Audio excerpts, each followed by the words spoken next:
ಹಾಗಾಗಿ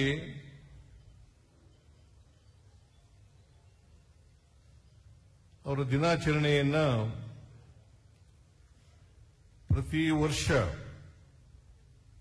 ಸೆಪ್ಟೆಂಬರ್ 5ನೇ ತಾರೀಕು ಆಚರಣೆ ಮಾಡ್ತಾ ಇದ್ದೀವಿ. ನಾವು ಅವರನ್ನು ಗೌರವಿಸತಕ್ಕಂಥದ್ದು, ಸ್ಮರಿಸ್ಕೊಳ್ತಕ್ಕಂಥದ್ದು, ಅದರ ಜೊತೆಗೆ ನಾವೆಲ್ಲರೂ ಕೂಡ ವಿಶೇಷವಾಗಿ ಶಿಕ್ಷಕರು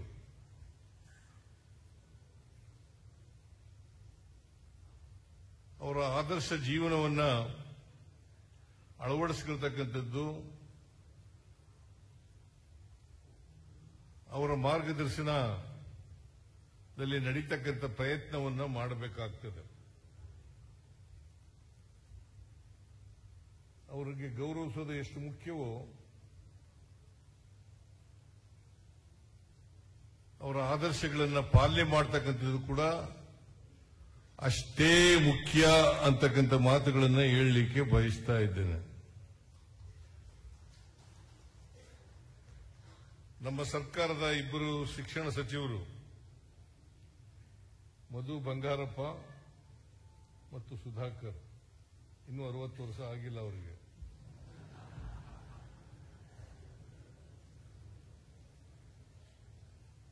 ಒಂದು ರೀತಿ ಇನ್ನೂ ಉತ್ಸಾಹ ಇರ್ತಕ್ಕಂಥ ಯುವಕರು.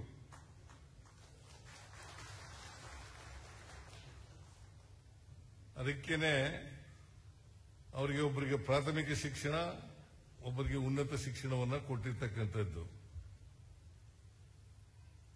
ಇವರಿಬ್ಬರು ಮಾತನಾಡಿ ನಮ್ಮ ಸರ್ಕಾರ ಬಂದ ಮೇಲೆ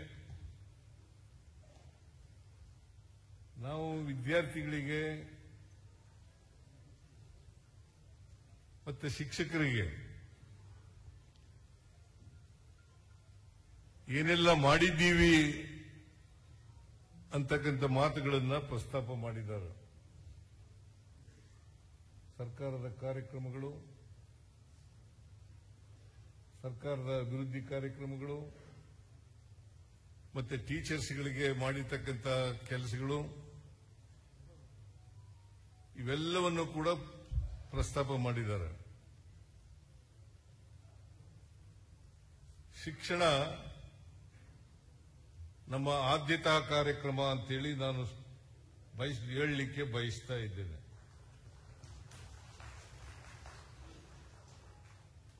ಅದಕ್ಕೋಸ್ಕರ ನಾವು ಪ್ರತಿ ವರ್ಷ, ಅಂದ್ರೆ ಈ ವರ್ಷ 25-26ನೇ ವರ್ಷ ಸುಮಾರು 65,000ಕ್ಕೂ ಹೆಚ್ಚು ಕೋಟಿ ರೂಪಾಯಿಗಳನ್ನು ಖರ್ಚು ಮಾಡ್ತಾ ಇದ್ದೀವಿ ಶಿಕ್ಷಣಕ್ಕೆ. 65 ಕೋಟಿ both higher education and primary education ಇವೆರಡೂ ಸೇರಿಸಿ 65,000ಕ್ಕೂ ಹೆಚ್ಚು ಖರ್ಚನ್ನು ಮಾಡ್ತಾ ಇದ್ದೀವಿ. ನಮ್ಮ ಬಜೆಟ್ 4,09,000 ಕೋಟಿ. ಅದರಲ್ಲಿ 65,000 ಕೋಟಿ ರೂಪಾಯಿಗಳನ್ನು ಶಿಕ್ಷಣಕ್ಕೆ ಖರ್ಚು ಮಾಡ್ತಾ ಇದ್ದೇವೆ. ಬೇರೆ ಯಾವ ಇಲಾಖೆಗೂ ಕೂಡ ಇಷ್ಟೊಂದು ಹಣವನ್ನು ಖರ್ಚು ಮಾಡ್ತಾ ಇಲ್ಲ.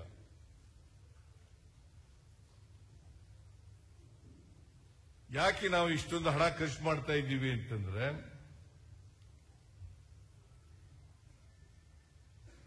ನಮ್ಮ ರಾಜ್ಯದ ಮಕ್ಕಳಿಗೆ, ವಿದ್ಯಾರ್ಥಿಗಳಿಗೆ ಗುಣಮಟ್ಟದ ಶಿಕ್ಷಣವನ್ನು ಕೊಡಬೇಕು.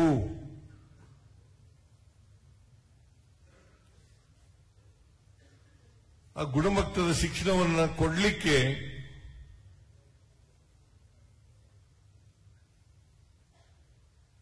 ಸರ್ಕಾರ ಏನು ನಿರೀಕ್ಷೆ ಮಾಡ್ತದೆ, ಆ ನಿರೀಕ್ಷೆಗೆ ತಕ್ಕಂತೆ ಮಾಡ್ತಕ್ಕಂಥವರು ಶಿಕ್ಷಕರು ಅಂತಕ್ಕಂಥ ಮಾತುಗಳನ್ನು ಹೇಳಲಿಕ್ಕೆ ಬಯಸ್ತಾ ಇದ್ದೇನೆ.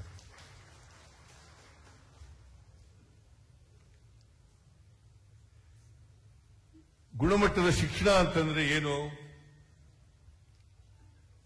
ವೈಚಾರಿಕತೆಯಿಂದ ಕೂಡಿರಬೇಕು, ವೈಜ್ಞಾನಿಕವಾಗಿ ಕೂಡಿರಬೇಕು, ಮತ್ತೆ ನಮ್ಮ ಸಮಾಜದ ಸಮಸ್ಯೆಗಳಿಗೆ ಸ್ಪಂದಿಸ್ತಕ್ಕಂಥ ವಿದ್ಯೆ ಆಗಬೇಕು. ನಮ್ಮ ಸಮಾಜದ, ನಾ ಇನ್ನೊಂದು ಸಾರಿ ರಿಪೀಟ್ ಮಾಡ್ತೀನಿ, ನಮ್ಮ ಸಮಾಜದ ಸಮಸ್ಯೆಗಳಿಗೆ ಸ್ಪಂದಿಸ್ತಕ್ಕಂಥ ವಿದ್ಯೆ ಆಗಬೇಕು. ಅದಕ್ಕೆ ಈಗ ಇನ್ಫಾರ್ಮೇಶನ್ ಕೊಡೋದು ಬರೀ ಅಷ್ಟೇ ವಿದ್ಯೆ ಉದ್ದೇಶ ಅಲ್ಲ. ಅದಕ್ಕೆ ಒಬ್ಬ ಈಟ್ಸ್ ಅಂತಕ್ಕಂಥ ಕವಿ, ಇಂಗ್ಲಿಷ್ ಕವಿ ಏನ್ ಹೇಳ್ತಾರೆ ಅಂತಂದ್ರೆ, ಪಾತ್ರೆ ತುಂಬಿಸ ಅಂತ ವಿದ್ಯೆ ಆಗಬಾರದು, ನಮ್ಮ ಕಲಿಕೆಯ ಕಿಡಿ ಒತ್ತಿಸ್ತಕ್ಕಂಥ ವಿದ್ಯೆ ಆಗಬೇಕು.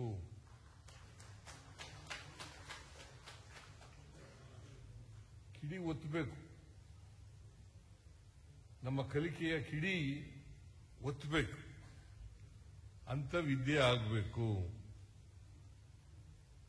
ಅಂತ ವಿದ್ಯೆಯನ್ನ ಕೊಡ್ತಕ್ಕಂಥ ಜವಾಬ್ದಾರಿ ಶಿಕ್ಷಕರ ಮೇಲಿದೆ ಅಂತಕ್ಕಂಥದನ್ನ ಅರ್ಥ ಮಾಡ್ಕೋಬೇಕಾಗ್ತದೆ. ಒಂದು ಕಾಲದಲ್ಲಿ ಇತ್ತು,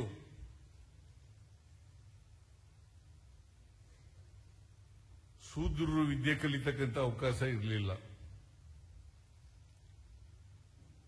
ಶೂದ್ರರು ವಿದ್ಯೆ ಕಲಿತಕ್ಕಂಥ ಅವಕಾಶ ಇರಲಿಲ್ಲ. ನಮ್ಮ ಸಂವಿಧಾನ ಜಾರಿಯಾದ ಮೇಲೆ ಬಾಬಾ ಸಾಹೇಬ್ ಅಂಬೇಡ್ಕರ್ ಅವರು ಏನು ರಚನೆ ಮಾಡಿದ್ದಾರೆ, ಈ ಸಂವಿಧಾನ ಜಾರಿಯಾದ ಮೇಲೆ ಎಲ್ಲರಿಗೂ ವಿದ್ಯೆ ಕಲಿತಕ್ಕಂಥ ಅವಕಾಶ ಇದೆ.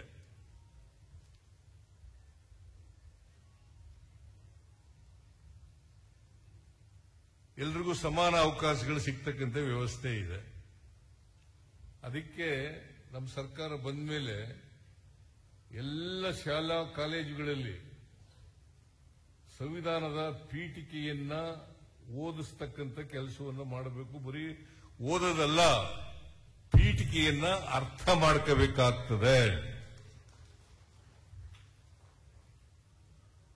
ನಮ್ಮ ಸಮಾಜದಲ್ಲಿ ಸ್ವಾತಂತ್ರ್ಯ, ಸಮಾನತೆ, ಭ್ರಾತೃತ್ವ ಇವು ಮೂರು ಬಹಳ ಮುಖ್ಯವಾದಂಥ ವಿಚಾರಗಳು. ಸ್ವಾತಂತ್ರ್ಯ, ಸಮಾನತೆ, ಭ್ರಾತೃತ್ವ ಇವು ಮೂರು ಬಹಳ ಮುಖ್ಯ. ಇವು ಮೂರನ್ನ ನಾವು ಅರ್ಥ ಮಾಡ್ಕೊಂಡ್ರೆ, ಜೀವನದಲ್ಲಿ ಅಳವಡಿಸ್ಕೊಳ್ತಕ್ಕಂಥ ಪ್ರಯತ್ನವನ್ನು ಮಾಡಿದ್ರೆ ಮನುಷ್ಯತ್ವ ತಾನಾಗೇ ಬೆಳಿಲಿಕ್ಕೆ ಸಾಧ್ಯ ಆಗ್ತದೆ.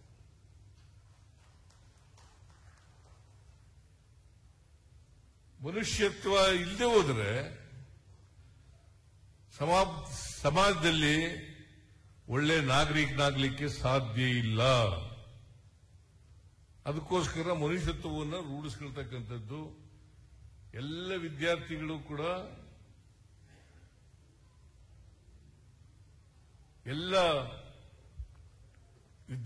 ಕೂಡ, ಒಳ್ಳೆ ನಾಗರಿಕನಾಗ್ತಕ್ಕಂಥ ರೀತಿಯಲ್ಲಿ ಬೆಳೆಸ್ತಕ್ಕಂಥ ಜವಾಬ್ದಾರಿ ಶಿಕ್ಷಕರ ಮೇಲಿದೆ. ಅದಕ್ಕೆ ನಾವು ಏನು ಹೇಳ್ತೀವಿ ಅಂತಂದ್ರೆ, ಶಿಕ್ಷಕ, ಅನ್ನದಾತ, ರೈತರು, ಸೈನಿಕರು ಇವರು ಮೂರು ಜನ ಬಹಳ ಮುಖ್ಯ ಅಂತ ಹೇಳ್ತೀವಿ ನಾವು. ಶಿಕ್ಷಕರು, ಅನ್ನದಾತರು ಮತ್ತೆ ಸೈನಿಕರು. ಸೈನಿಕರು ದೇಶ ಕಾಯ್ತಾರೆ ನಮಗೋಸ್ಕರ, ರೈತರು ಅನ್ನ ಕೊಡ್ತಕ್ಕಂಥ ಕೆಲಸವನ್ನು ಮಾಡ್ತಾರೆ, ಆಹಾರ ಉತ್ಪಾದನೆ ಮಾಡಿ ಅನ್ನ ಕೊಡ್ತಕ್ಕಂಥ ಕೆಲಸವನ್ನು ಮಾಡ್ತಾರೆ. ಶಿಕ್ಷಕರು ವಿದ್ಯೆಯನ್ನ ಕೊಡ್ತಕ್ಕಂಥ ಕೆಲಸವನ್ನು ಮಾಡ್ತಾರೆ. ಅದಕ್ಕೆ ನಾವು ಎಂಥ ವಿದ್ಯೆಯನ್ನ ಕಲ್ತಿದ್ದೀವಿ ಅಂತಕ್ಕಂಥದ್ದು ಬಹಳ ಮುಖ್ಯ. ನಮ್ಮ ಸಮಾಜದಲ್ಲಿ ಹೇಳಿ ಕೇಳಿ ಜಾತಿ ವ್ಯವಸ್ಥೆ ಇದೆ. ಹೇಳಿ ಕೇಳಿ ಜಾತಿ ವ್ಯವಸ್ಥೆ ಇದೆ. ಅದು ಅನೇಕ ನೂರಾರು ವರ್ಷಗಳ ಹಿಂದೆ ಜಾತಿ ವ್ಯವಸ್ಥೆಯನ್ನು ಹುಟ್ಟಾಕಿದ್ರು. ಅವರು ಸ್ವಾರ್ಥಕ್ಕೋಸ್ಕರ ಹುಟ್ಟಾಕಿದ್ರು ಅಂತ ಅನ್ಕೊಂಡಿದ್ದೀನಿ ನಾನು. ಅದು ಬದಲಾವಣೆ ಆಗ್ಬೇಕಲ್ಲ. ನಾವೆಲ್ಲ ಮಾನವರಾಗಿ ಬದುಕ್ತಕ್ಕಂಥ ವ್ಯವಸ್ಥೆ ಆಗಬೇಕಲ್ಲ. ಸಮಾಜದಲ್ಲಿ ಎಲ್ಲ ಸಮಸ್ಯೆಗಳಿಗೆ ಸ್ಪಂದಿಸತಕ್ಕಂಥ ವ್ಯವಸ್ಥೆ ಆಗಬೇಕಲ್ಲ. ಹಾಗೇನೆ ನಮ್ಮ ಸಮಾಜದಲ್ಲಿ ಮೂಢನಂಬಿಕೆಗಳಿದ್ದಾವೆ, ಮೌಢ್ಯಗಳಿದ್ದಾವೆ. ನಾವು ಶಿಕ್ಷಣದಿಂದ ವ್ಯಕ್ತಿ ವಿಕಾಸ ಆಗಬೇಕು ಹೊರತು ಮತ್ತೆ ವಿದ್ಯೆ ಕಲಿತ ಮೇಲೂ ಕೂಡ ಜಾತಿವಾದಿಗಳಾಗಿ ಇರ್ತಕ್ಕಂಥದ್ದು, ಮೌಢ್ಯಗಳನ್ನ, ಮೂಢನಂಬಿಕೆಗಳನ್ನ ಪಾಲನೆ ಮಾಡ್ತಕ್ಕಂಥದ್ದು ಇದು ಆಗಬಾರದು.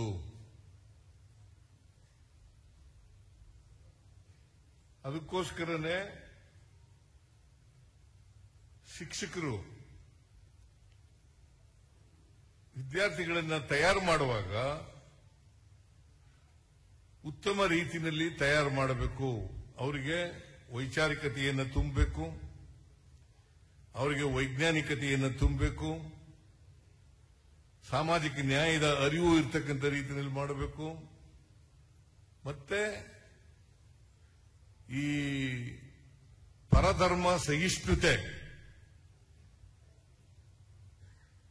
ಇದು ಮೈಗೂಡಿಸ್ಕೊಳ್ತಕ್ಕಂಥ ವ್ಯವಸ್ಥೆ ಆಗಬೇಕು. ಪರಧರ್ಮ ಸಹಿಷ್ಣುತೆ ನಮ್ಮ ದೇಶದಲ್ಲಿ ಅನೇಕ ಧರ್ಮಗಳಿದ್ದಾವೆ, ಅನೇಕ ಜಾತಿಗಳಿದ್ದಾವೆ.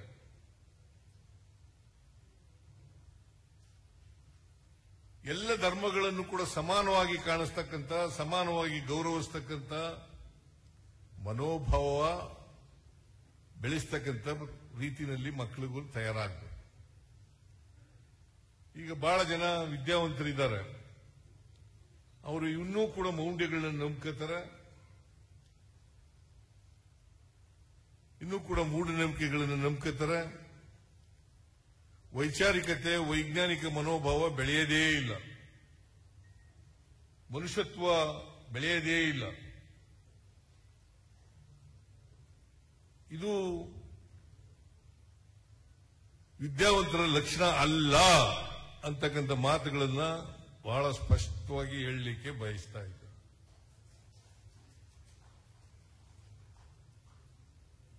ಬಹಳ ಜನ ವೈದ್ಯಕೀಯ ಶಿಕ್ಷಣ ಪಡೆದಂತವರು, ಮಾಸ್ಟರ್ ಡಿಗ್ರಿ ಮಾಡಿರ್ತಕ್ಕಂಥವರು, PhD ಮಾಡಿರ್ತಕ್ಕಂಥವರು, ಅವ್ರು ಇನ್ನೂ ಕೂಡ ಜಾತಿ ಮಾಡೋದಾದ್ರೆ ಎಂತ ಶಿಕ್ಷಣ ಕೊಟ್ಟಿದ್ದೇವೆ ಅಂತಕ್ಕಂಥದನ್ನ ಅರ್ಥ ಮಾಡ್ಕೋಬೇಕಾಗುತ್ತೆ. ಅವ್ರು ಇನ್ನೂ ಕೂಡ ಮೂಢನಂಬಿಕೆಗಳನ್ನ ನಂಬ್ಕೊಳ್ಳೋದಾದ್ರೆ, ಮೌಢ್ಯಗಳನ್ನು ನಂಬ್ಕೊಳ್ಳೋದಾದ್ರೆ ನಾವು ಎಂಥ ಶಿಕ್ಷಣವನ್ನು ಕೊಟ್ಟಿದ್ದೇವೆ. ಇದು ಬಹಳ ಮುಖ್ಯ ಆಗ್ತದೆ. ಇದ್ರ ಬಗ್ಗೆ ಚರ್ಚೆ ಆಗಬೇಕು. ಇಲ್ಲಿ ಬಹಳ ಜನ ಟೀಚರ್ಗಳನ್ನ ಗೌರವಿಸತಕ್ಕಂಥ ಕೆಲಸ ಮಾಡಿದ ಪ್ರಶಸ್ತಿಗಳನ್ನ ಪಡ್ಕೊಂಡಿರ್ತಕ್ಕಂಥದ್ದು ಆಯ್ತು.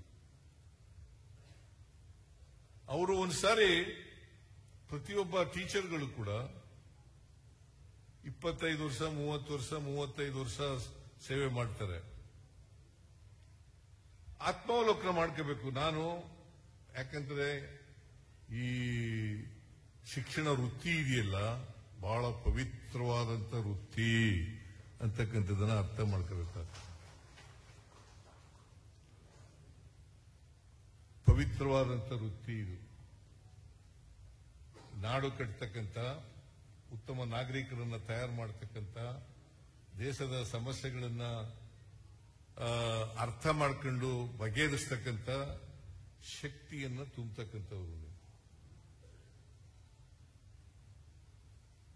ಆ ಶಕ್ತಿಯನ್ನ ತುಂಬಿದಾಗ ಮಾತ್ರ ನಿಮ್ಮ ಬದುಕು ಸಾರ್ಥಕ ಆಗ್ತದೆ ಅಂತಕ್ಕಂಥ ಮಾತುಗಳನ್ನ ಬಹುಶಃ ಯಾರು ಕೂಡ ತಪ್ಪು ತಿಳ್ಕೋಬಾರದು.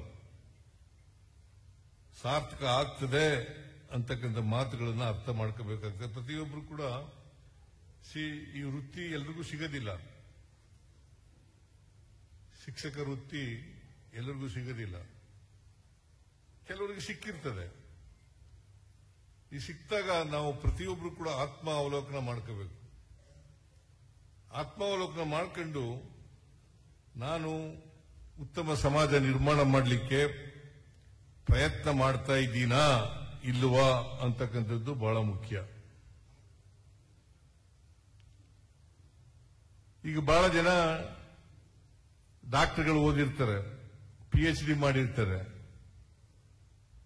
ಅವರು ಮೂಢನಂಬಿಕೆಗಳನ್ನು ಬಿಡಲ್ಲ, ಕಂದಾಚಾರಗಳನ್ನು ಬಿಡಲ್ಲ, ಮೌಢ್ಯಗಳನ್ನು ಬಿಡಲ್ಲ. ಯಾಕಂದ್ರೆ ಅಷ್ಟರ ಮಟ್ಟಿಗೆ ನಮ್ಮಲ್ಲಿ ಗಟ್ಟಿಯಾದ ರೀತಿಯಲ್ಲಿ ಮೌಢ್ಯಗಳು, ಕಂದಾಚಾರಗಳು, ಮೂಢನಂಬಿಕೆಗಳನ್ನ ಬಿತ್ತುಬಿಟ್ಟಿದ್ದಾರೆ. ಜಾತಿ ವ್ಯವಸ್ಥೆನೂ ಕೂಡ ಬಹಳ ಭದ್ರವಾಗಿ ಬಿತ್ತುಬಿಟ್ಟಿದ್ದಾರೆ. ನಮ್ಗೆಲ್ಲ ರಾಜಕೀಯದಲ್ಲಿ ಇರೋರಿಗೆ ಗೊತ್ತಾಗ್ತದೆ, ನಿಮ್ಗೂ ಗೊತ್ತಾಗುತ್ತೆ ಅಂತ ಅನ್ಸುತ್ತೆ. ರಾಜಕೀಯದಲ್ಲಿ ಅಲ್ಲಿ ಹೆಚ್ಚು ರಾಜಕೀಯದಲ್ಲಿರೋರಿಗೆ ಗೊತ್ತಾಗ್ತದೆ.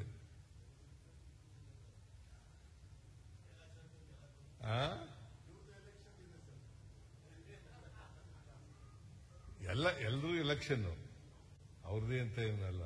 ನಿಮ್ಮ ಎಲೆಕ್ಷನ್ ಅಷ್ಟೇ, ಇವ್ರ ಎಲೆಕ್ಷನ್ ಅಷ್ಟೇ. ಜಾತಿ ನೋಡಿ ನಮ್ಮವ್ ನಿಂತಿದ್ದಾನಪ್ಪ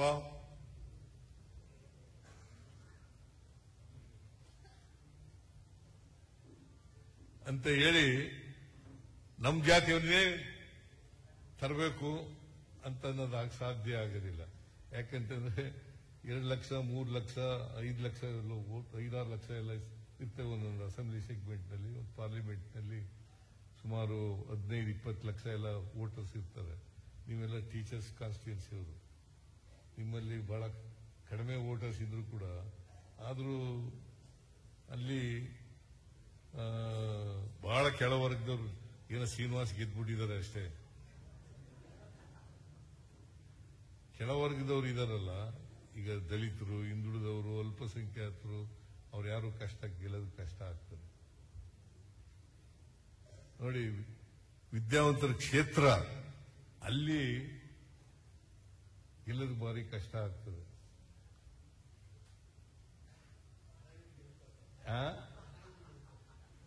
ಅವೆಲ್ಲ ನೀನು ನೋಡಪ್ಪ, ಈಗ ನೀನು ಪುಟ್ಟಣ, ನೀನು ಅನೇಕ ಸಾರಿ ಗೆದ್ದಿದ್ದೀಯ. ಈಗ ನಾನು ಅವೆಲ್ಲ ಮಾತಾಡಕ್ ಹೋಗಲ್ಲ. ಅದು ಸರಿ. ಅಂದ್ರೆ ನಾನು ಯಾಕೆ ಈ ಮಾತನಾಡ್ತಾ ಇದ್ದೀನಿ ಅಂತಂದ್ರೆ, ಅಲ್ಪಸಂಖ್ಯಾತರು ಗೆಲ್ಲಬೇಕು, ದಲಿತರು ಗೆಲ್ಲಬೇಕು, ಹಿಂದುಳಿದವರು ಗೆಲ್ಲಬೇಕು. ಅದು ಆಗ ಮಾತ್ರ ನಾವು ಶಿಕ್ಷಣ ಕೊಟ್ಟದಕ್ಕೆ ಸಾರ್ಥಕ ಆಗ್ತದೆ ಅಂತಕ್ಕಂಥ ಮಾತುಗಳನ್ನು ಈಗ ಡಾಕ್ಟರ್ಗಳಿರ್ತಾರೆ, ಇಂಜಿನಿಯರ್ಗಳಿರ್ತಾರೆ, ಪ್ರೊಫೆಸರ್ಗಳಿರ್ತಾರೆ. ಅವರು ನೀನ್ ಯಾಕಪ್ಪ ಈಗ ಕಷ್ಟಪಡ್ತಾ ಇದೀಯಾ ಅಂತಂದ್ರೆ, ನಮ್ಮ ಹಣೆ ಬರ ಸ್ವಾಮಿ, ಏನ್ ಮಾಡೋದು ಅಂತ ಹೇಳ್ತಾರೆ. ಹಣೆಯಲ್ಲಿ ಬರ್ದಿದ್ದಾನ ದೇವರು? ಯಾವ ದೇವರು ಕೂಡ ಹಣೆಯಲ್ಲಿ ಬರೆಯಕ್ಕೆ ಹೋಗೋದೇ ಇಲ್ಲ. ನೀವು ಬರ್ಕೊಳ್ಳಲ್ಲ, ಯಾವ ದೇವರು ಹಣೆಯಲ್ಲಿ ಬರೆಯಲ್ಲ. ಈಗ ನಮ್ಮ ಮನೆಯಲ್ಲಿ ನಾವು 6 ಜನ ಮಕ್ಕಳು, ನಮ್ಮ ತಂದೆ ತಾಯಿಗೆ.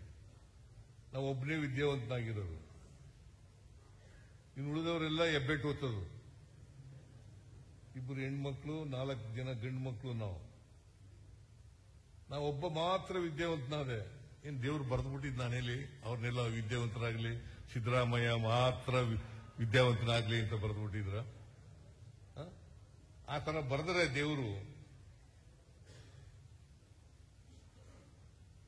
ಅವರು ದೇವರು ಅಂತ ಕರೆಸ್ಕೊಳ್ಳಕ್ ಸಾಧ್ಯನೇ ಇಲ್ಲಲ್ಲ.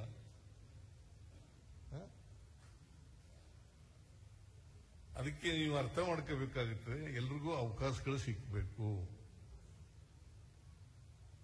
ವಿದ್ಯೆ ಕಲಿತಕ್ಕಂಥ ಅವಕಾಶಗಳು ಸಿಕ್ಬೇಕು. ಇವತ್ತು ಅಸಮಾನತೆ ಯಾಕೆ ಸಮಾಜದಲ್ಲಿ ನಿರ್ಮಾಣ ಆಗಿದೆ? ಯಾಕೆ ಸಮಾಜದಲ್ಲಿ ನಿರ್ಮಾಣ ಆಗಿದೆ? ಒಬ್ಬರು ಶ್ರೀಮಂತರಾಗಿದ್ದಾರೆ, ಇನ್ನೊಬ್ಬರು ಬಡವರಾಗಿದ್ದಾರೆ. ಒಬ್ಬರು ವಿದ್ಯಾವಂತರಾಗಿದ್ದಾರೆ, ಇನ್ನೊಬ್ರು ಅವಿದ್ಯಾವಂತರಾಗಿದ್ದಾರೆ. ಒಬ್ಬರಿಗೆ ಉದ್ಯೋಗ ಸಿಕ್ಕಿದೆ, ಇನ್ನೊಬ್ಬರಿಗೆ ಉದ್ಯೋಗ ಸಿಕ್ಕಿಲ್ಲ. ಯಾಕೆ ಹಂಗಾಗಿದೆ ಅಸಮಾನತೆ? ಕೆಲವರಿಗೆ ಜಮೀನಿದೆ, ಕೆಲವರಿಗೆ ಜಮೀನಿಲ್ಲ. ಯಾಕೆ ಅಸಮಾನತೆ ನಿರ್ಮಾಣ ಆಗಿದೆ? ಕಾರಣ ಯಾಕಪ್ಪ ಅಂತಂದ್ರೆ ನಮ್ಮ ಜಾತಿ ವ್ಯವಸ್ಥೆಯಿಂದ.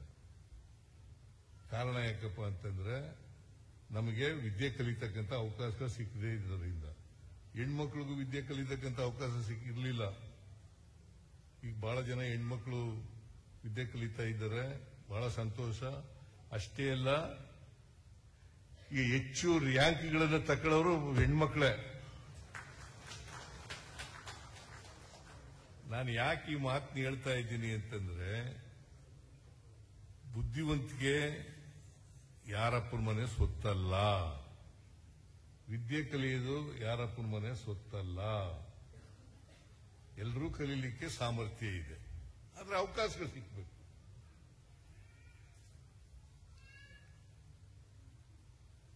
ಈ ಅವಕಾಶಗಳು ಸಿಕ್ಕದೆ ಹೋದರೆ,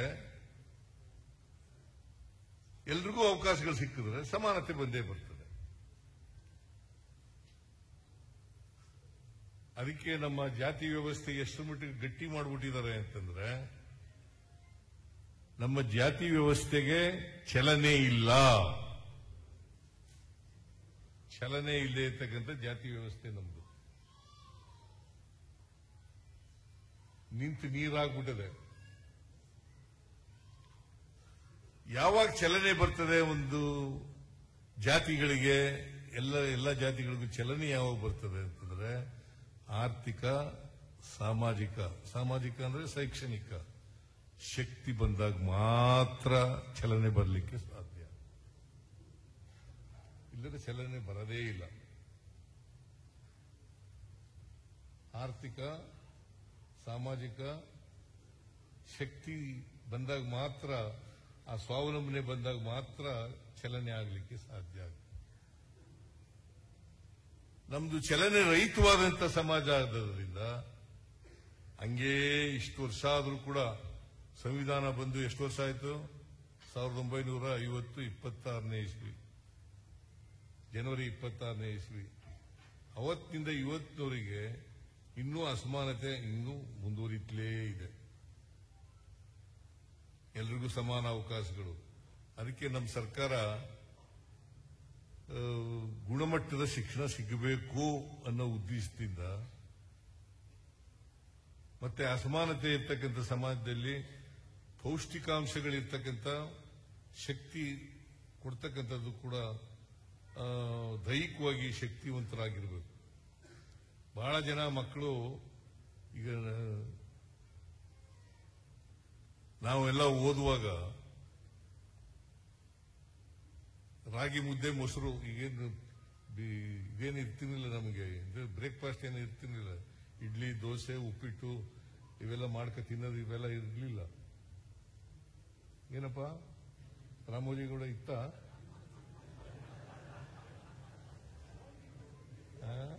ನಿನಗಿತ್ತಪ್ಪ, ನೀನು ಸೆಕೆಂಡ್ ಜನರೇಷನ್. ರಾಮೋಜಿಗೌಡ ನಾನು ಹುಡುಗನಾಗಿದ್ದಾಗ ಪ್ರತಿದಿನ ಅನ್ನ ಉಣ್ಣತಕ್ಕಂಥ ಅವಕಾಶನೇ ಇರಲಿಲ್ಲ. ಹಬ್ಬ ಹರಿದಿನಗಳಲ್ಲಿ ಅನ್ನ ಉಣ್ತಿದ್ದದು. ಅದಕ್ಕೆ ನಾನು ಅನ್ನಭಾಗ್ಯ ಕಾರ್ಯಕ್ರಮ ಜಾರಿಗೆ ತಗೊಂಡದ್ದು.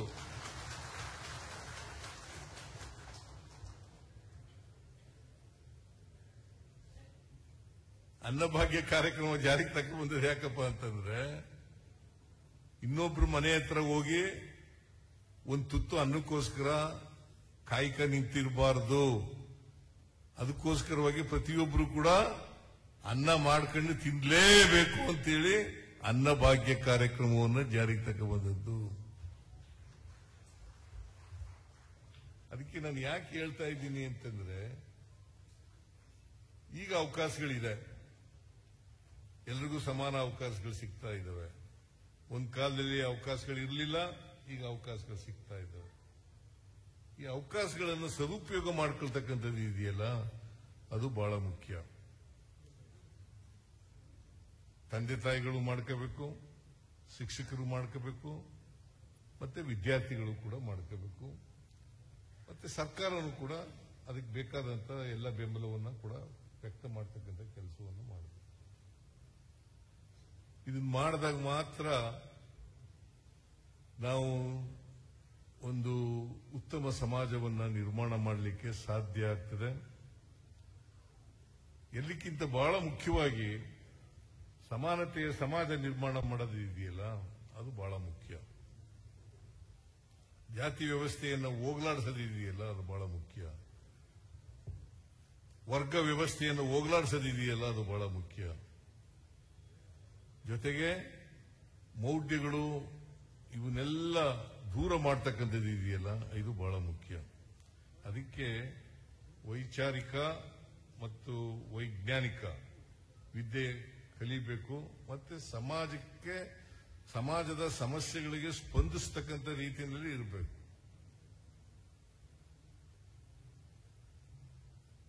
ಮಹಾತ್ಮ ಗಾಂಧೀಜಿಯವರು ಹೇಳಿದಾರಲ್ಲ, 7 ಪಾತಕಗಳು, ಅವನ್ನ ಪ್ರತಿ ಮಕ್ಕಳು ಕೂಡ ಅರ್ಥ ಮಾಡ್ಕೋಬೇಕಾಗ್ತದೆ. ನಮ್ಮ ಸಂವಿಧಾನ ಅರ್ಥ ಮಾಡ್ಕೋಬೇಕಾಗ್ತದೆ.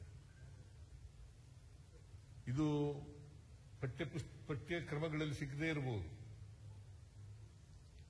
ಪಠ್ಯಕ್ರಮಗಳಲ್ಲಿ ಸಿಕ್ಕದೇ ಇರಬಹುದು. ಅದಕ್ಕೆ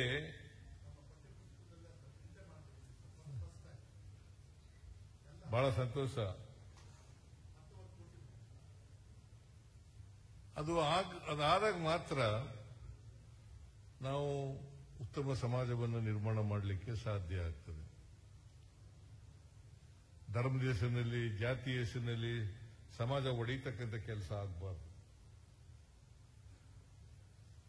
ಜಾತಿ ಧರ್ಮ ಹೆಸರಿನಲ್ಲಿ ಇದೆಯಲ್ಲ, ಇಲ್ಲದೆ ಹೋದ್ರೆ ಮನುಷ್ಯತ್ವನೇ ಇರೋದಿಲ್ಲ. ಮನುಷ್ಯನನ್ನ ಪ್ರೀತಿಸಬೇಕೆ ಹೊರತು ಯಾವ ಕಾರಣಕ್ಕೂ ಕೂಡ ದ್ವೇಷಿಸಬಾರದು. ಮನುಷ್ಯನನ್ನ ಪ್ರೀತಿಸಬೇಕು, ದ್ವೇಷಿಸಬಾರದು. ಈ ಪ್ರೀತಿ ಆ ದ್ವೇಷದ ಜಾಗದಲ್ಲಿ ಅದು ಪೂರ್ಣವಾಗಿ ನೆಲೆಸ್ತಕ್ಕಂಥ ಕೆಲಸವನ್ನ ಮಾಡತಕ್ಕಂಥ ಜವಾಬ್ದಾರಿ ನಿಮ್ಮ ಮೇಲೆ ಇದೆ ಅಂತಕ್ಕಂಥ ಮಾತುಗಳನ್ನು ಹೇಳಲಿಕ್ಕೆ ಬಯಸ್ತಾ ಇದ್ದೆ. ಆಮೇಲೆ ನಿಮ್ಮ ನಡವಳಿಕೆಗಳಿದಾವಲ್ಲ, ಸಾಮಾನ್ಯವಾಗಿ ಪ್ರೈಮರಿ ಸ್ಕೂಲು, ಹೈಸ್ಕೂಲು ಟೀಚರ್ಗಳಿರ್ತಾರಲ್ಲ, ಅವ್ರ ನಡವಳಿಕೆಗಳು ಬಹಳ ಗಾಢವಾದಂತ ಇಂಪ್ಯಾಕ್ಟ್ ಅನ್ನ ವಿದ್ಯಾರ್ಥಿಗಳ ಮೇಲೆ ಮಾಡ್ತಾರೆ. ಅದಕ್ಕೆ ನಾನು ಒಂದು ಕಿವಿ ಮಾತೇನಪ್ಪ ಹೇಳ್ತೀನಿ ಅಂತಂದ್ರೆ, ನೀವು ನಿಮ್ಮ ನಡವಳಿಕೆಗಳಲ್ಲಿ ಒಳ್ಳೆಯ ಗುಣಗಳನ್ನ, ಮೌಲ್ಯಗಳನ್ನ ಬೆಳೆಸ್ಕೊಳ್ತಕ್ಕಂಥ ಪ್ರಯತ್ನವನ್ನ ಮಾಡಬೇಕು.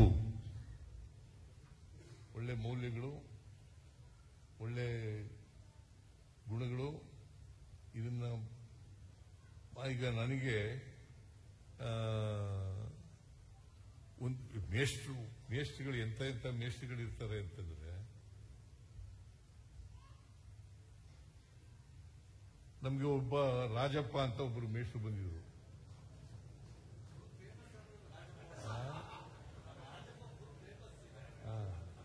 ರಾಜಪ್ಪ ಅಂತ ಮೇಷ್ಟ್ರು ಬಂದಿದ್ರು. ಅವರು ಪಾಪ ಶನಿವಾರ ಮಧ್ಯಾಹ್ನ ಇರ್ತಿದ್ರಲ್ಲ, ಮಧ್ಯಾಹ್ನ ಮೇಲೆ ಮನೆಗೆಲ್ಲ ಹೋಗೋರು ಊರುಗಳಲ್ಲಿ. ನಮ್ಮ ಊರಿನಲ್ಲಿ ಯಾರು ಡ್ರಾಪ್ ಔಟ್ ಆಗಿದ್ದಾರೆ, ಯಾರು ಶಾಲೆಗೆ ಸೇರೇ ಇಲ್ಲ, ಅವ್ರನ್ನೆಲ್ಲ ಶಾಲೆಗೆ ಸೇರಿಸೋರು, ಇಲ್ಲ ಡ್ರಾಪ್ ಔಟ್ ಆದವ್ರನ್ನ ಶಾಲೆಗೆ ಸೇರಿಸ್ಕೊಳ್ತಕ್ಕಂಥ ಕೆಲಸವನ್ನು ಮಾಡೋರು. ನಾನು ಹಂಗಾಗಿ 1 to 4 ಓದ್ಲೇ ಇಲ್ಲ. 5ನೇ ತರಗತಿ ನೇರವಾಗಿ ಓದೆ ನಾನು.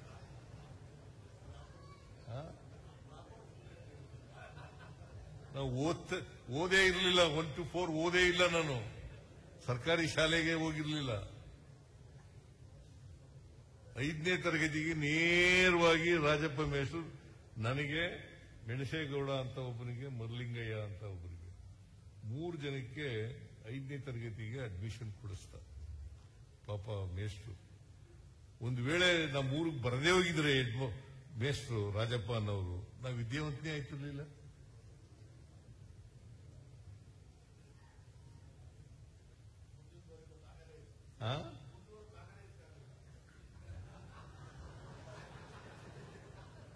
ಇಲ್ಲಿ ನಿಮ್ ಮುಂದೆ ನಿಂತ್ಕೊಂಡು ಮುಖ್ಯಮಂತ್ರಿಯಾಗಿ ಮಾತಾಡ್ತಾನೆ ಇರಲಿಲ್ಲ.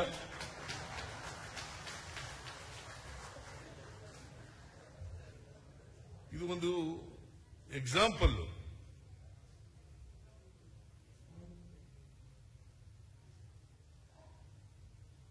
ನನಗೆ ರಾಜಕೀಯಕ್ಕೆ ಬರಲಿಕ್ಕೆ ಪ್ರೇರಣೆ ಯಾರು ಗೊತ್ತಾ? ಪ್ರೊಫೆಸರ್ ನಂಜುಂಡಸ್ವಾಮಿ. ಪ್ರೊಫೆಸರ್ ನಂಜುಂಡಸ್ವಾಮಿ ನಮ್ಮ ಲಾ ಕಾಲೇಜಿನಲ್ಲಿ ಅವರು ಜೂರಿಸ್ಪ್ರುಡೆನ್ಸ್ ತಗೊಳ್ಳೋರು, ನೇಷ್ಟರಾಗಿದ್ರು. ಅವರು ನಮಗೆಲ್ಲ ಹೋರಾಟದ ಮನೋಭಾವ ಬೆಳೀಲಿಕ್ಕೆ ಕಾರಣಕರ್ತರು. ಹಾಗಾಗಿ ನಾನು ಸಮಾಜ ಸೇವೆ ಮಾಡಬೇಕು ಅಂತೇಳಿ ರಾಜಕೀಯ ಕ್ಷೇತ್ರಕ್ಕೆ ಬಂದೆ. ನಾನು ಇಬ್ರು ಬಹಳ ಮುಖ್ಯ. ನಾನು ಯಾಕೆ ಹೇಳ್ತಾ ಇದ್ದೀನಿ ಅಂದ್ರೆ, ನೀವು ಟೀಚರ್ಗಳಿದ್ದೀರಲ್ಲ, ನೀವು ವಿದ್ಯಾರ್ಥಿಗಳ ಮೇಲೆ ಗಾಢ ಛಾಪನ್ನು ಮೂಡಿಸ್ತಕ್ಕಂಥ ಕೆಲಸವನ್ನ ಮಾಡ್ತಕ್ಕಂಥವ್ರು ನೀವು.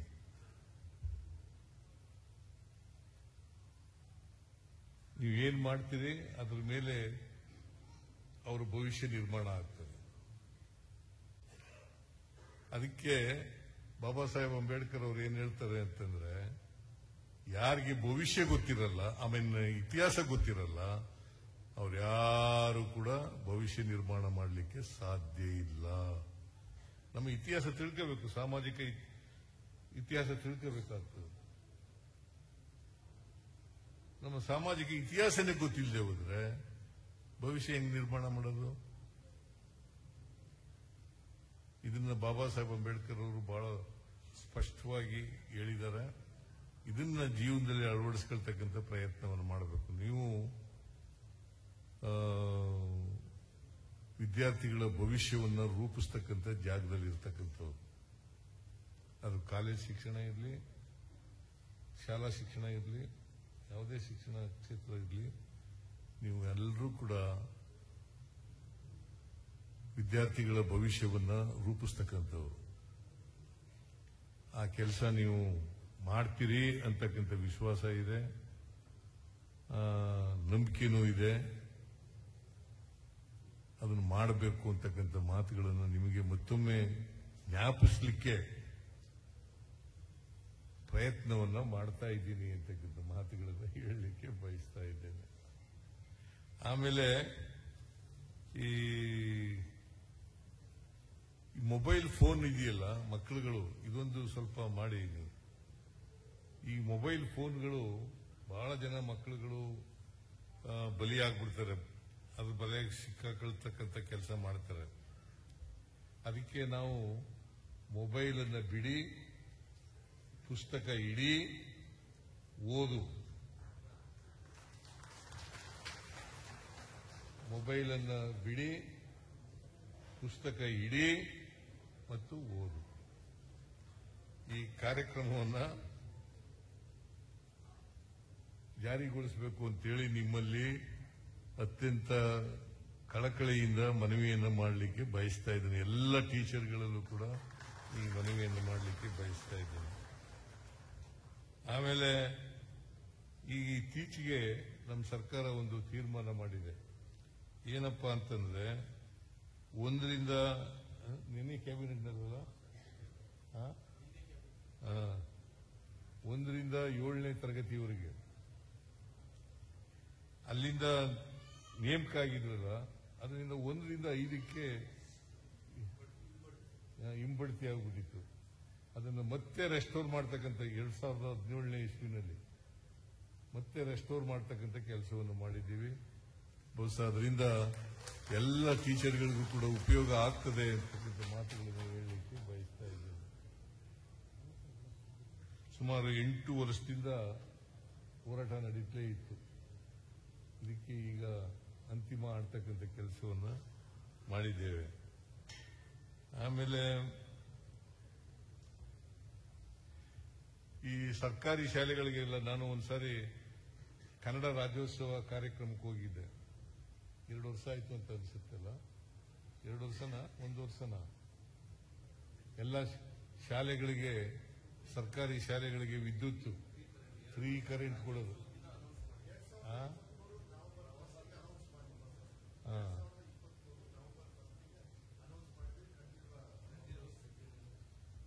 ಕಂಠೀರವ ಸ್ಟೇಡಿಯಂನಲ್ಲಿ ಅನೌನ್ಸ್ ಮಾಡಿದೆ.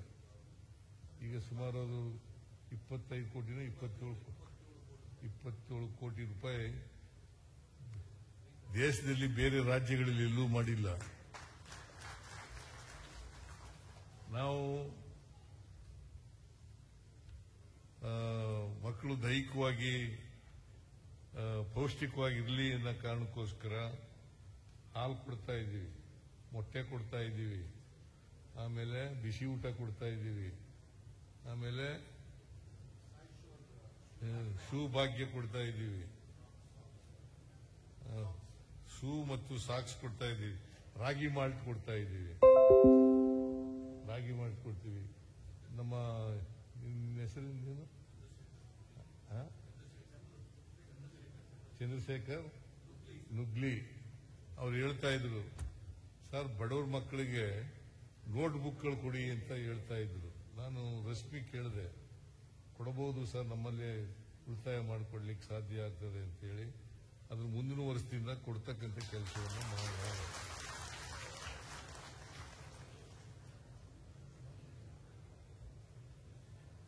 ಮುಂದಿನ ವರ್ಷದಿಂದ ಕೊಡ್ತಕ್ಕಂಥ ಕೆಲಸವನ್ನು ಮಾಡೋಣ ಅಂತೇಳಿ. ಯಾಕೆ ನಾನು ಇವೆಲ್ಲ ಹೇಳ್ತಾ ಇದ್ದೀನಿ ಅಂದ್ರೆ, ನಮ್ಮ ಸಮಾಜದಲ್ಲಿ ಬಡತನ ಇದೆ, ಸಿರಿತನ ಇದೆ. ನಾನು ಈ ಶೂ ಮತ್ತು ಸಾಕ್ಸ್ ಕೊಡ್ತಕ್ಕಂಥ ಕಾರ್ಯಕ್ರಮ ಯಾಕೆ ಮಾಡಿದೆ ಅಂತಂದ್ರೆ, ನಾನು ಹೈಸ್ಕೂಲ್ ಸೆಕೆಂಡ್ ಇಯರ್ ಓದೋವರೆಗೆ ಚಪ್ಪಲಿನೇ ಹಾಕೊಂಡಿರ್ಲಿಲ್ಲ. ಹೈಸ್ಕೂಲ್ ಸೆಕೆಂಡ್ ಇಯರ್ ಓದೋವರೆಗೆ ಚಪ್ಪಲಿ ಹಾಕೊಂಡಿರ್ಲಿಲ್ಲ. ಹೈಸ್ಕೂಲ್ ಸೆಕೆಂಡ್ ನಲ್ಲಿ ಒಂದು ಇರ್ವಿನ್ ರೋಡ್ನಲ್ಲಿ, ಮೈಸೂರಿನಲ್ಲಿ ಇರ್ವಿನ್ ರೋಡ್ನಲ್ಲಿ ಒಂದು ಚಪ್ಪಲಿ ಹೊಲಿತಿದ್ದ ಅಂಗಡಿ ಇತ್ತು. ಆ ಚಪ್ಪಲಿ ಒಂದು ಟೈರ್ ಚಪ್ಪಲಿ ಹೊಲಿಸ್ಕೊಂಡೆ ನಾನು, 5 ರೂಪಾಯಿ ಕೊಟ್ಟು. ಆಗ ಅದು ನಾನು SSLC ಪಾಸ್ ಮಾಡೋವರೆಗೂ ಹಂಗೆ ಇತ್ತು. ಆ ಚಪ್ಪಲಿ ಅರ್ಧೇ ಇರಲಿಲ್ಲ. ಅದಕ್ಕೆ ಬಡವ್ರ ಮಕ್ಕಳು ಯಾರು ಕೂಡ ಶೂ ಮತ್ತು ಸಾಕ್ಸ್ ಹಾಕೊಳಕ್ಕಾಗಲ್ಲ. ಅದಕ್ಕೆ ಎಲ್ಲ ಮಕ್ಕಳು, ಶ್ರೀಮಂತರ ಮಕ್ಕಳು ಮಾತ್ರ ಶೂ ಹಾಕಬರ್ತಾರೆ, ಯೂನಿಫಾರ್ಮ್ ಹಾಕಬರ್ತಾರೆ, ಸಾಕ್ಸ್ ಎಲ್ಲ ಹಾಕಬರ್ತಾರೆ. ಬಡವ್ರ ಮಕ್ಕಳು ಮಾಡಕ್ ಬರಲ್ಲ. ಅದಕ್ಕೆ ನಾನು ಶೂ ಮತ್ತು ಸಾಕ್ಸ್ ಅನ್ನ ಫ್ರೀಯಾಗಿ ಎಲ್ಲ ವಿದ್ಯಾರ್ಥಿಗಳಿಗೂ ಕೊಡ್ತಕ್ಕಂಥ ಕಾರ್ಯಕ್ರಮ ಮಾಡಿದೆ.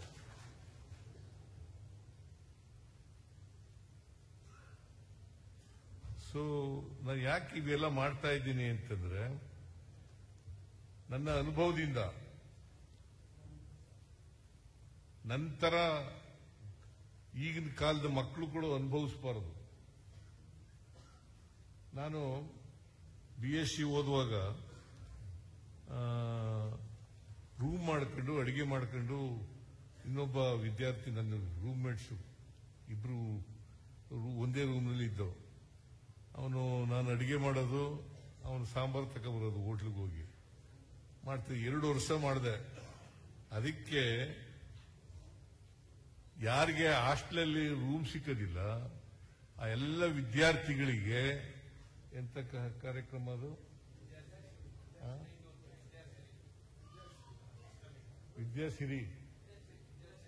ವಿದ್ಯಾಸಿರಿ ಆ ಕಾರ್ಯಕ್ರಮನ ಜಾರಿಗೆ ತಗೊಂಡ್ಬಂದದ್ದು ಆ ಕಾರಣಕ್ಕೋಸ್ಕರ. ಯಾಕಂತಂದ್ರೆ ನಮ್ಮಪ್ಪ ಹಾಸ್ಟೆಲ್ ಸೇರಿಸಲಿಲ್ಲ. ಆಮೇಲೆ ರೂಮ್ ಮಾಡ್ಕೊಂಡು ಅಡಿಗೆ ಮಾಡ್ಕೊಂಡು ಊಟ ಮಾಡ್ಕೊಂಡು ಮಾಡಬೇಕಾಗಿತ್ತು, ವಿದ್ಯೆ ಕಲಿಬೇಕಾಗಿತ್ತು, ಕಾಲೇಜ್ಗೆ ಹೋಗ್ಬೇಕು. ಸೊ ಈ ಕಾರಣಕ್ಕೋಸ್ಕರ ಇದನ್ನ ವಿದ್ಯಾಸಿರಿ ಕಾರ್ಯಕ್ರಮವನ್ನು ಜಾರಿಗೆ ತಗೊಂಡ್ಬಂದದ್ದು. ಈಗ ಈ ತರದವು ನಮ್ಮ ವಿದ್ಯಾರ್ಥಿಯಾಗಿದ್ದಾಗ ಅನುಭವಿಸಿದವು, ಅನುಭವ ಮೇಲೆ ಈ ಕಾರ್ಯಕ್ರಮಗಳೆಲ್ಲ ಯಾಕೆ ಮಾಡ್ತಾ ಇದ್ದೀವಿ ಅಂತಂದ್ರೆ, ಗುಣಮಟ್ಟದ ಶಿಕ್ಷಣ ಸಿಕ್ಕಬೇಕು, ಸಮಾಜದಲ್ಲಿ ಒಳ್ಳೆ ನಾಗರಿಕನಾಗಿ ಬದುಕತಕ್ಕಂಥ ವ್ಯವಸ್ಥೆ ಬರಬೇಕು, ಮನುಷ್ಯತ್ವ ಇರತಕ್ಕಂಥ ರೀತಿಯಲ್ಲಿ ಬರಬೇಕು. ಇದಕ್ಕೋಸ್ಕರ ನಿಮ್ಮ ಜವಾಬ್ದಾರಿ ಬಹಳ ಇದೆ. ದೇಶದ ಭವಿಷ್ಯ ನಿಮ್ಮ ಕೈನಲ್ಲಿದೆ. ಅದನ್ನ ಆ ಭವಿಷ್ಯವನ್ನ ರೂಪಿಸ್ತಕ್ಕಂಥ ಕೆಲಸವನ್ನ ನೀವು ಮಾಡ್ತೀರಿ ಅಂತಕ್ಕಂಥ ವಿಶ್ವಾಸದಿಂದ ನಾನು ಈ ಮಾತುಗಳನ್ನ ಹೇಳ್ತಾ ಇದ್ದೀನಿ. ಇವತ್ತು ಶ್ರೀಮತಿ ಸಾವಿತ್ರಿ ಫುಲೆ,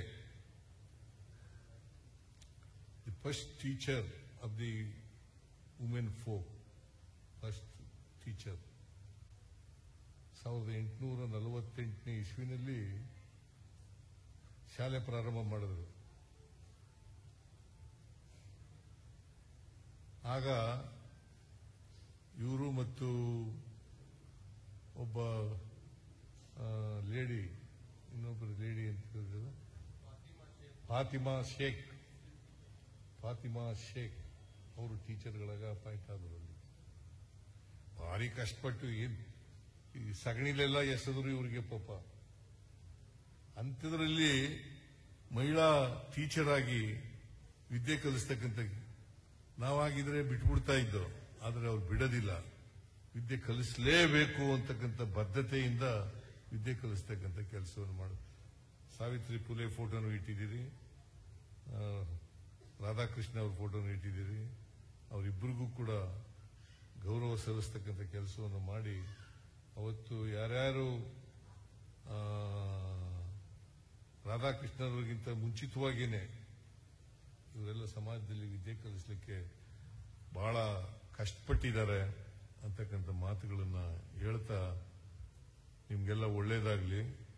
ಶಿಕ್ಷಕರ ದಿನಾಚರಣೆಯ ಶುಭಾಶಯಗಳನ್ನು ನಿಮ್ಮೆಲ್ಲರಿಗೂ ಇಡೀ ರಾಜ್ಯದ ಜನರಿಗೆ ಸರ್ಕಾರದ ಪರವಾಗಿ ವೈಯಕ್ತಿಕವಾಗಿ ಕೋರಿ, ಮತ್ತೆ ಯಾರ್ಯಾರು ಇವತ್ತು ಪ್ರಶಸ್ತಿಗಳನ್ನು ಪಡ್ಕೊಂಡಿದ್ದಾರೆ ಆ ಎಲ್ಲ ಪ್ರಶಸ್ತಿ ಪುರಸ್ಕೃತರಿಗೆ ಆಯುಷು ಆರೋಗ್ಯ ದೊರಕಲಿ ಅಂತಕ್ಕಂಥ ಮಾತುಗಳನ್ನು ಹೇಳಿ ಅವ್ರಿಗೆಲ್ಲ ಅಭಿನಂದನೆಗಳನ್ನು ಹೇಳಿ ನನ್ನ ಮಾತುಗಳನ್ನು ಮುಗಿಸ್ತೇನೆ. ಜೈ ಹಿಂದ್. ಅದು ಬದಲಾವಣೆ ಆಗ್ಬೇಕಲ್ಲ.